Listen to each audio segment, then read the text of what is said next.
Spider-Man Far From Home is once again directed by John Watts, who directed Spider-Man Homecoming, and it stars Tom Holland, Jake Gyllenhaal, Samuel L. Jackson, Zendaya, and much more.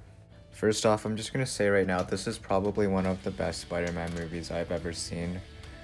This and Spider-Man Into the Spider-Verse are definitely my top two. And yeah, I liked it better than all of the Sam Raimi films.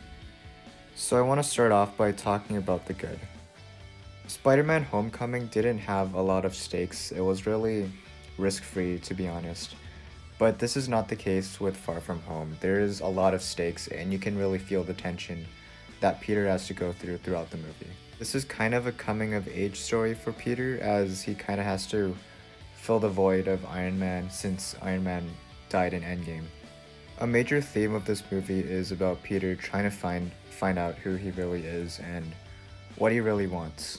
And Tom Holland nailed this character once again. There was a lot of more serious scenes with Peter in this movie, and I think Tom Holland nailed them pretty freaking well. We really get to see more of a serious side of Peter in this movie, and I really enjoyed that. Also, if the trailers haven't already spoiled it out for you, Peter's on vacation with his friends, and at the same time, Peter wants to date MJ, basically. This brings me to Zendaya's performance. I really liked her in this movie. I think she was much better than she was in Spider-Man Homecoming.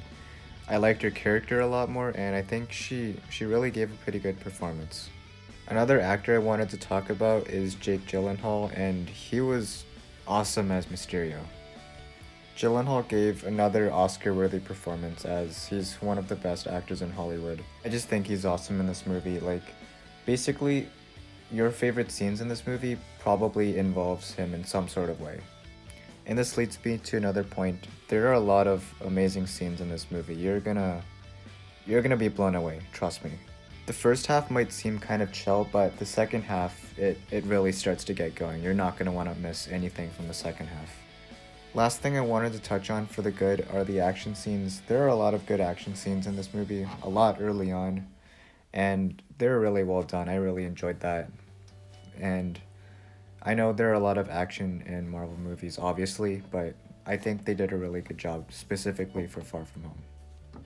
Now I want to jump into some negatives, because no movie's perfect, and this movie was not perfect. I don't want to be too specific, as these contain spoilers, so I won't spoil them. I'm just gonna briefly say what my negatives are for this movie. So first off, there's some stuff that happens that just doesn't make sense at all.